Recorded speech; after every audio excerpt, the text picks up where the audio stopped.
Well, good morning to our leavers and welcome to the last day of your time at the prep school. And at this time, on the final Friday of term or on the last day of term, we would be here at the church, and that's where we wanted to bring you one last time for your leavers chapel.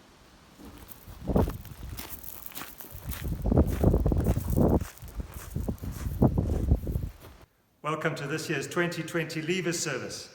As you can see, we're filming the other way because that's where you'd be sitting. And we want you here with us in spirit, if not in body today. So welcome. I suspect this is going to be a service you will show your children and your grandchildren one day. Because hey, it's being recorded. So keep it for posterity. The opening scene of the movie Love Actually is filmed in an arrivals and departure lounge at an airport. And the theme for that is love is all around. Yes, love is all around today. We are definitely not in an airport departures lounge, and our church is empty. But you are here because the love that you've expressed as leavers to this community, we will treasure for many years to come. The love that Mr. King and Mrs. King have left behind in the headmaster's office. The love in those netball hoops. The love from Mr. Rogers and those musical instruments. The love in those books imprinted in the fingerprints of Mrs. Norton.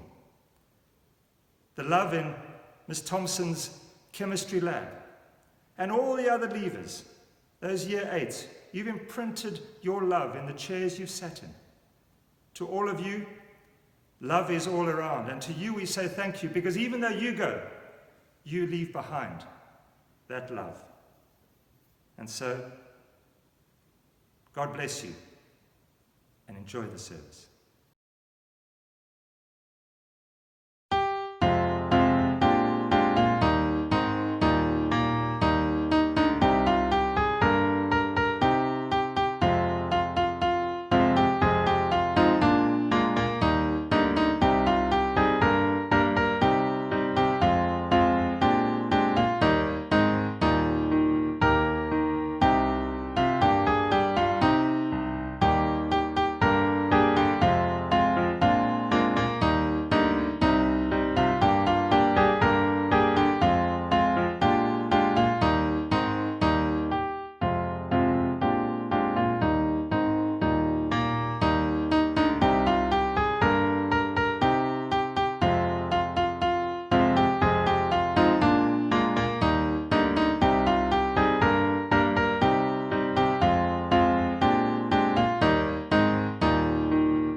A smile.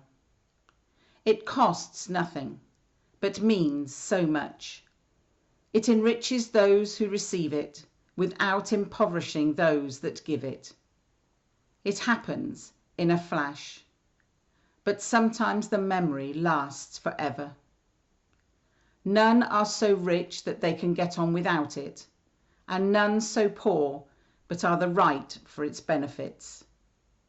It is rest to the weary, daylight to the discouraged, sunshine to the sad, and nature's best antidote in times of trouble.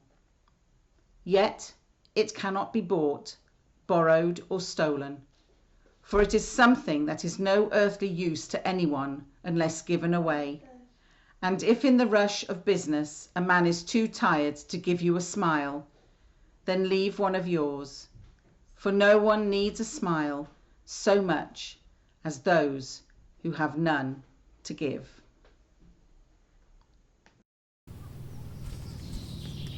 Ode to Hope by Pablo Neruda. Oceanic dawn at the centre of my life. Waves like grapes, the sky's solitude. You fill me and flood the complete sea, the undiminished sky, tempo and space, sea foam's white battalions, the orange earth, the sun's fiery waste in agony.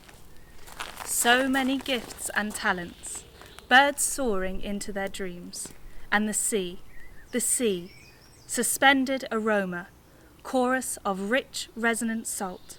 And meanwhile, we men touch the water, struggling and hoping. We touch the sea, hoping.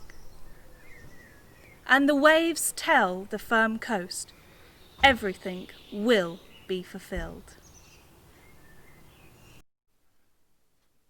Pooh Bear, what if someday there came a tomorrow when we were apart? As long as we're apart together, we shall certainly be fine.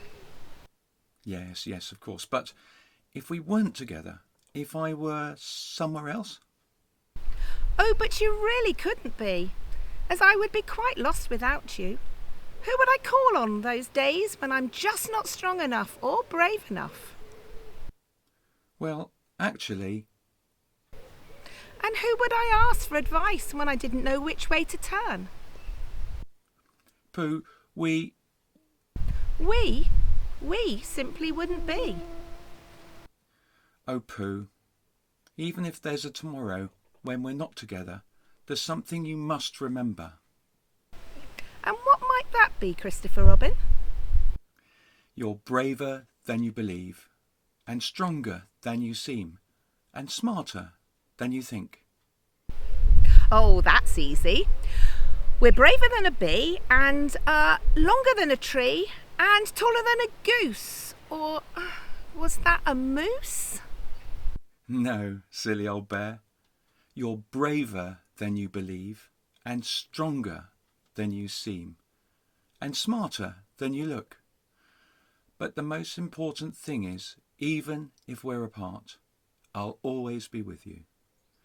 I'll always be with you.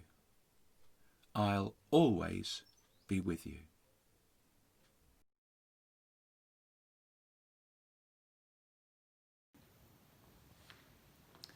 It is perhaps not surprising that in one of the United Kingdom's flattest counties that we sometimes find ourselves dreaming of mountains.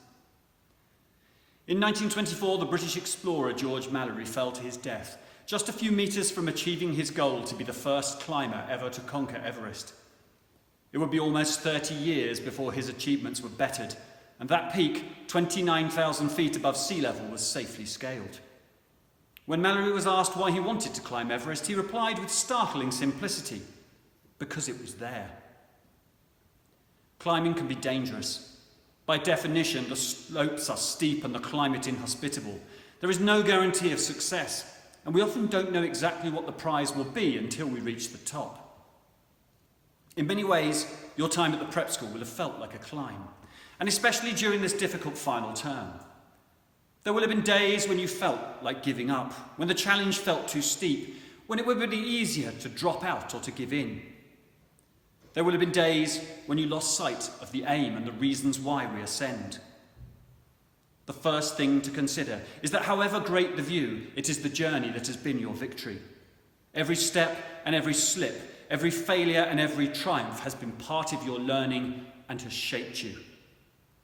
And the second is that you are not planting a flag at the summit so the world can see it. You are planting a flag from which you can better see the world.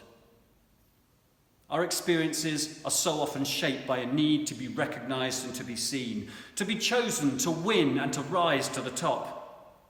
Later today at prize giving, you will doubtless find yourself judging your success by whether your name appears on a list, defining yourself by comparison to others, by the narrowest criteria, by the tightest of margins, and by decisions that are beyond your control.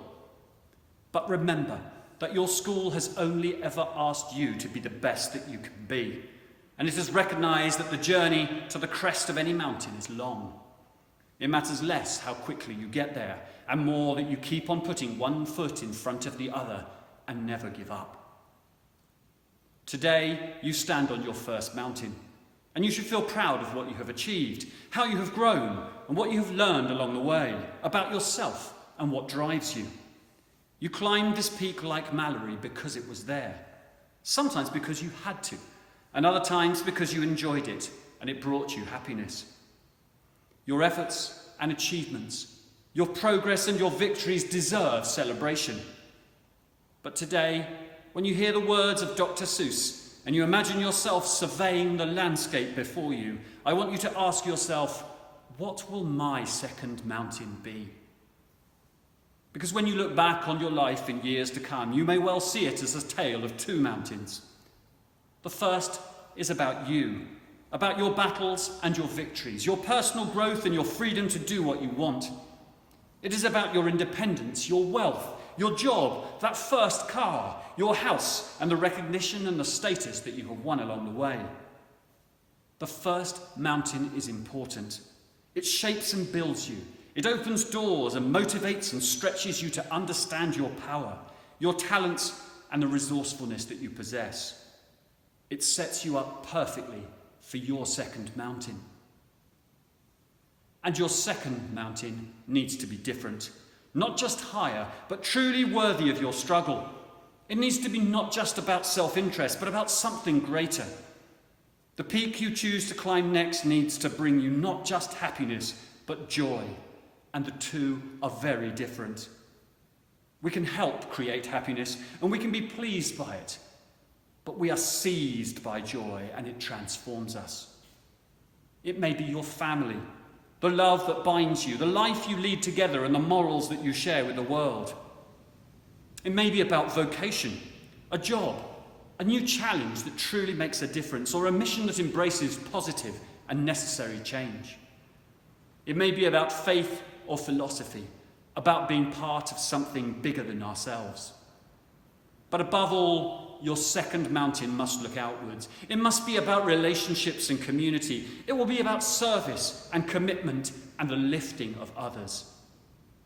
Many take years, decades, and lifetimes to find their second mountain. Some are still looking for it. And in a world that can be tribal and status-driven, far too many don't even know that another mountain exists. So when you hear those closing words of that poem, imagine yourself sitting atop one mountain today, but already contemplating the next. What will your second mountain be, and how quickly will you commit to seeking it? You are off to great places. Today is your day.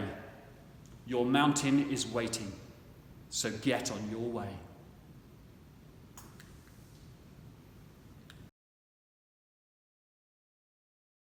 Congratulations, today is your day. You're off to great places. You're off and away. You have brains in your head, you have feet in your shoes. You can steer yourself any direction you choose. You're on your own, and you know what you know, and you are the guide to decide where you go. You'll look up and down street, look 'em over and care. About some you will say, I don't choose to go there. With your heads full of brains and your shoes full of feet, you're too smart to go down any not so good street. And you may not find anyone to go down. In that case, of course, you head straight out of town. It's opener there in the wide open air. Out there things can happen and frequently do to people as brainy and footsy as you. And when things start to happen, don't worry, don't stew. Just go right along, you'll start happening too. Over the places you'll go.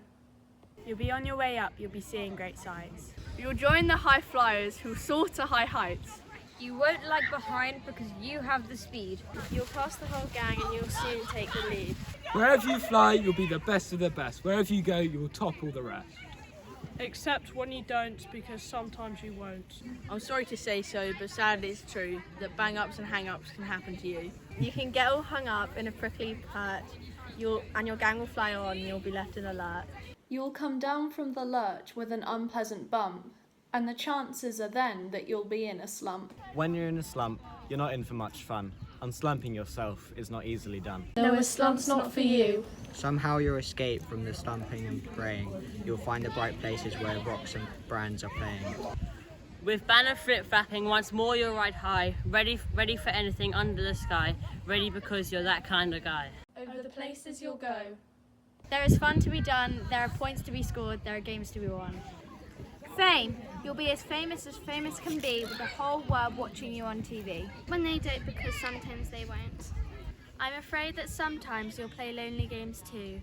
Games you can't win because you'll play against you. All alone, whether you like it or not, alone will be something you'll be quite a lot. And when you're alone and the candlelight flickers, you'll meet things that'll scare you right out of your knickers. There's a sum that between the roads between Cockdock and Nacton that'll scare you and start an allergic reaction. But on you will go, though the weather will be foul. On you will go, though your enemies prowl. On you will go, though the Suffolk winds howl. On up the Devon of frightening creek. Though your arms may get sore and your trainers may leak. On and on you will hike, and I know you will hike far. And face up to your problems, whatever they are. You'll get mixed up, of course, as you already know. You'll get mixed up with many strange birds as you go. So be sure when you step with great care and tact. And remember that life's just a great balancing act. Just never forget to be nimble and deft, and never mix up your right foot with your left. And will you succeed? Yes, you will indeed. 98 3/4% guaranteed. So ta-ta to Tommy, Lottie and Ben, Oscar and Edgar, and Ellie and Gwen. It's au revoir to Oscar and Jacko and Ed, to Cockle, to Carmen, to Noah and Ed. Good speed to Ophelia, go out and make hay. Let's put in the miles and show Grace the way. It's bye-bye to Billy and bravo to Billy. It's adieu to Edith and Lily and Tilly. Let's holler for Harry, for Lucy let's shout. Beth's in the garden and Innes is out. Rosanna and Hannah G, none of them sees why so many good things come paired or in threes. Let's count out 3 Mimis, 3 Ollies, 2 Poppies, a couple of Wilsons and none of them coffees. There's 2 kinds of Indies, 3 Freds but no 4th. There's only one Dan, but he's the true north. A hat trick, a trio, a double or a twin, but Basty's unique and there's only one Mim. There's Alex and Felix, Riley and Joe. There's Rosie, Emily, Flossie and Flo. We hope that if needed, forgive us you might. If we get the Rhine wrong but the Hamilton right. Teachers who are leaving have hard names to say, so let's kick off the list with Mrs. Cedeno. And then there's Maria, whose name we can't say. She's Miss V, but to us, our Maddie's an A. As TA then teacher, we've all seen the Vesta, the magical, marvellous Miss D. Podesta. And some of our leavers have tarried for longer. Their story is special, their influence stronger. If you count the lives changed, it's a baffling tally by our marvel of science, Miss Thompson, our Sally. And as the hours left with her rapidly shorten, we bow to acknowledge the influence of Norton. And let's not forget now the last of our codgers, nothing will quite be the same without Rogers. You're off to great places. Today is your day. Your mountain is waiting. So get on your way.